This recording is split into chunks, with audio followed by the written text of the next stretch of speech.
তাহলে জান্নাতে যে আমরা যাবই, এই নিশ্চয়তা পাওয়ার শুধু দুইটা রাস্তা আছে। ইবাদত দিয়ে সম্ভব নয়, গুনাহ মুক্ত মানুষ থাকতে পারে না।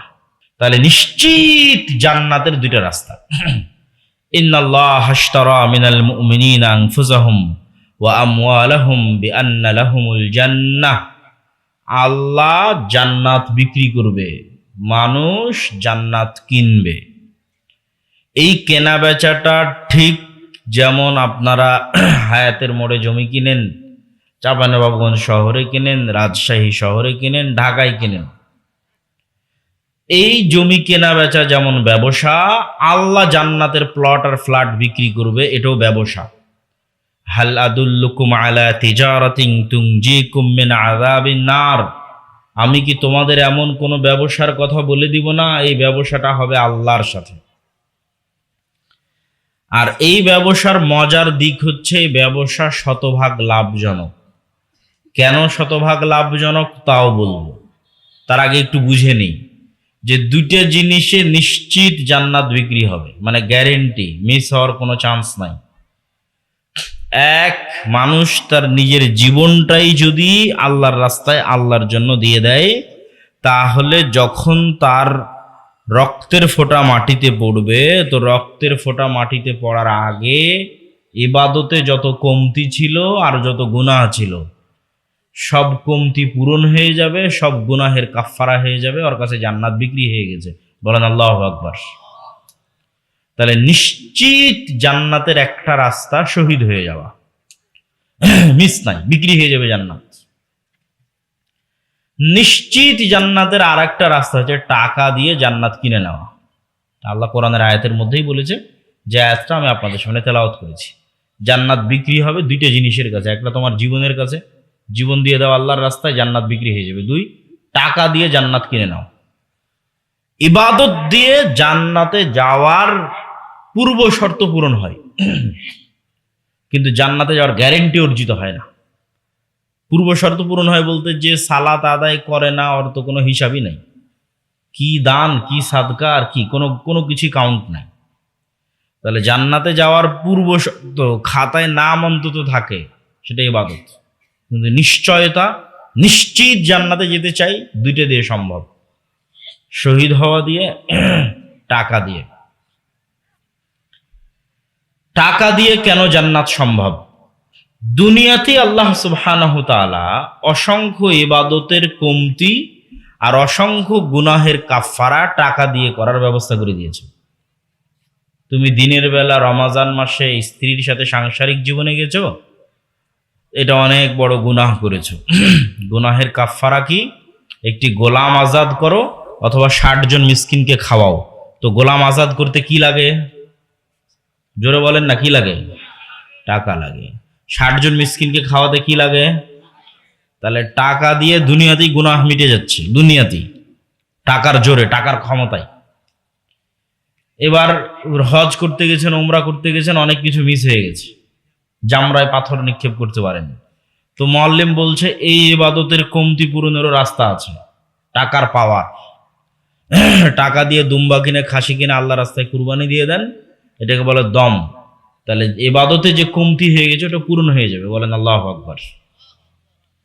তাহলে টাকা দিয়ে দুনিয়াতেই গুনাহের কাফফারা হবে টাকার পাওয়ারে, ইবাদতের কমতি পূরণ হবে টাকার পাওয়ারে। এই টাকার ক্ষমতা কিয়ামতের মাঠেও দেখানো যাবে, ইবাদতের কমতি পূরণে এবং গুনাহের কাফফারায়। আর মানুষ যত মামলা মোকদ্দমা নিয়ে আসবে, আল্লাহ আমার নামে গীবত করেছে, আমার নামে অপবাদ দিয়েছে, হ্যাঁ ঠিক আছে, এই সেই যা আছে মানুষের মামলা মোকদ্দমা, সব ট্যাকেল দেওয়া যাবে যদি কিয়ামতের মাঠে আপনি ধনী অবস্থায় উঠেন। দুনিয়াতে যেমন ধনীর ক্ষমতা থাকে, কিয়ামতের মাঠে ধনীরও ক্ষমতা থাকে। কিন্তু কিয়ামতের মাঠে নতুন করে ধনী হওয়া যাবে না, এখন থেকেই ব্যাংকে জমা রাখতে হবে কোটি কোটি টাকা, এবং টাকা দিয়ে জান্নাত নিশ্চিত করে দুনিয়া থেকে বিদায় নেওয়ার চেষ্টা করতে হবে। কেন? আপনি ইবাদতের পূর্ণতার গ্যারেন্টি দিতে পারলেন না, গুনাহ মুক্ত থাকারও গ্যারেন্টি দিতে পারলেন না, তাহলে তো আপনার বাঁচার কোনো রাস্তা নাই। বাঁচার একটাই রাস্তা, সাধ্য অনুযায়ী ইবাদত করেন, সাধ্য অনুযায়ী গুনাহ মুক্ত থাকার চেষ্টা করেন। আর বাকি যতটুকু কমতি হয়ে যাচ্ছে, ওটুকু কি দিয়ে ম্যানেজ করবেন বলেন তো? অতটুকু কি দিয়ে ম্যানেজ করতে হবে? টাকা দিয়ে ম্যানেজ করতে হবে। এই জন্য অনেক টাকা ইনকাম করতে হবে এবং হালাল উপায়ে টাকা ইনকাম করতে হবে। বসে থাকা যাবে না। মুমিনদের লাইফে, মুসলিমদের লাইফে বসে থাকার কোনো ডিকশনারি আল্লাহর নবীর সাহাবীদের জীবনীতে ছিল না। মক্কা থেকে হিজরত করে আসছে ওসমান, আব্দুর রহমান বিন আউফ, তালহা, জুবায়ের, এরা একদিন বসে কাটায়নি। আল্লাহর নবী মদিনার আনসারীদের বলেছে, তোমাদের যা আছে তার অর্ধেক এদের দিয়ে দাও। এরা খুব ব্যবসা ভালো বুঝে, তোমরা ব্যবসা বুঝো না। কোরাইশরা জন্মগত ব্যবসায়ী, বিজনেসম্যান। লিইলাফি কোরাইশ ইলাফিহিম রিহলাতাশ শিতা ওয়াস সাইফ। এরা হচ্ছে সিরিয়ার সাথে আগের যুগ থেকে ব্যবসা করত, রক্তের মধ্যে ব্যবসা আছে। আল্লাহর নবী নিজে ব্যবসায়ী। মদিনার আনসারীরা তোমরা ব্যবসা বুঝবা না, তোমাদের যা আছে এদের দিয়ে দাও। তারপরে কারিশমা দেখো, খেলা দেখো।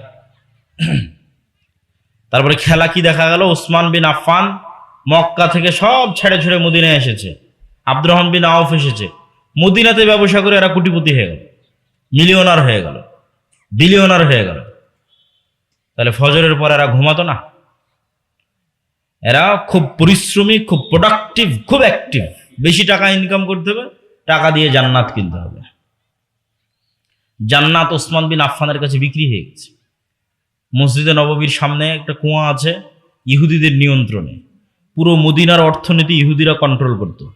আল্লাহর নবী দেখলো যতদিন অর্থনৈতিক স্বাধীনতা নাই ততদিন দিনেরও স্বাধীনতা নাই। অর্থনীতিতে যতদিন স্বাধীন হবেন না ততদিন প্রকৃত স্বাধীনতা পাবেন না। আল্লাহ নবী দেখলো মদিনার অর্থনীতির কন্ট্রোল ইহুদিদের হাতে। এই অর্থনীতির কন্ট্রোল যদি আমি মোহাম্মদ না নিতে পারি, পলিটিক্যাল ক্ষমতা আমার হাতে থাকবে না।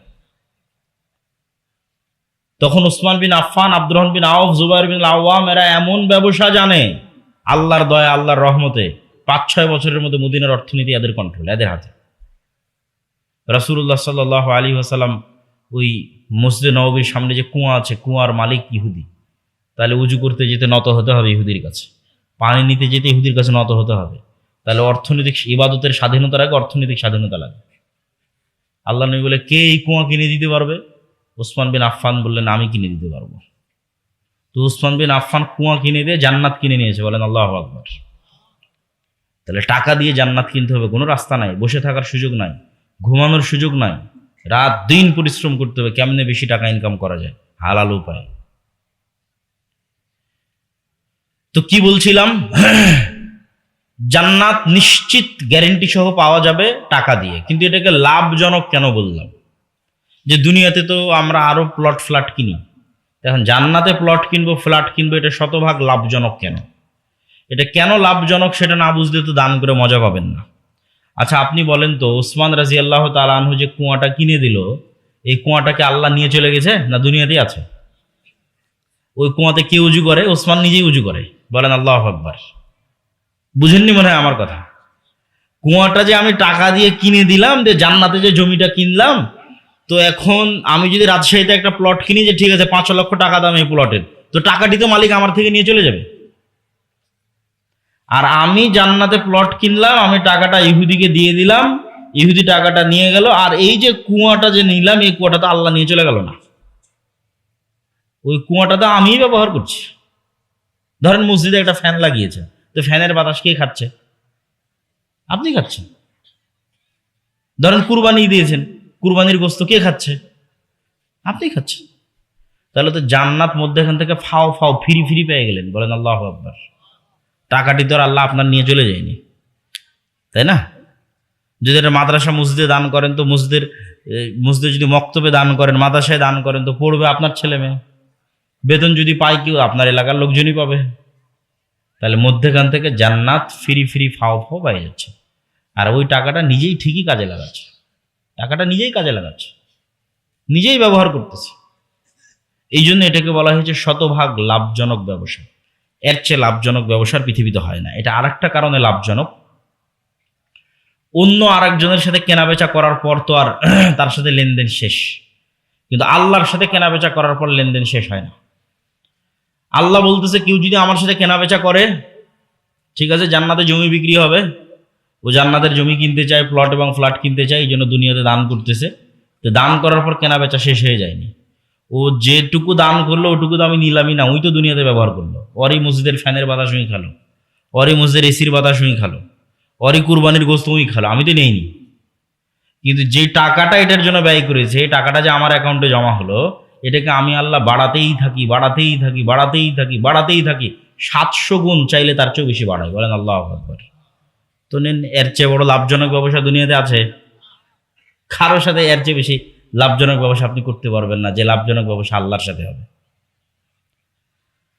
তো এই জন্য দান করতে হবে, টাকা উপার্জন করতে হবে, দান করতে হবে। যারা আজকের যুব সমাজ আছে, তারা যদি বৈঠকে দান উঠাতে চায়, তাহলে এখনই ঢুকে যাও। আমরা আমাদের মূল বক্তব্য এখনো শুরু করিনি, মূল বক্তব্যের বিষয় এখনো যায়নি। বৈঠকে দানে সকলকে অংশগ্রহণ করার উদাত্ত আহ্বান জানাচ্ছি। আমাদের মূল বক্তব্য হচ্ছে মুসলমানদের গোলামি এবং মুক্তির উপায়। কই তোমাদের স্বেচ্ছাসেবক কই বাবা? হ্যাঁ, কই? কেউ তো যায় না। তো মুসলমানদের গোলামি এবং গোলামি থেকে মুক্তির উপায়।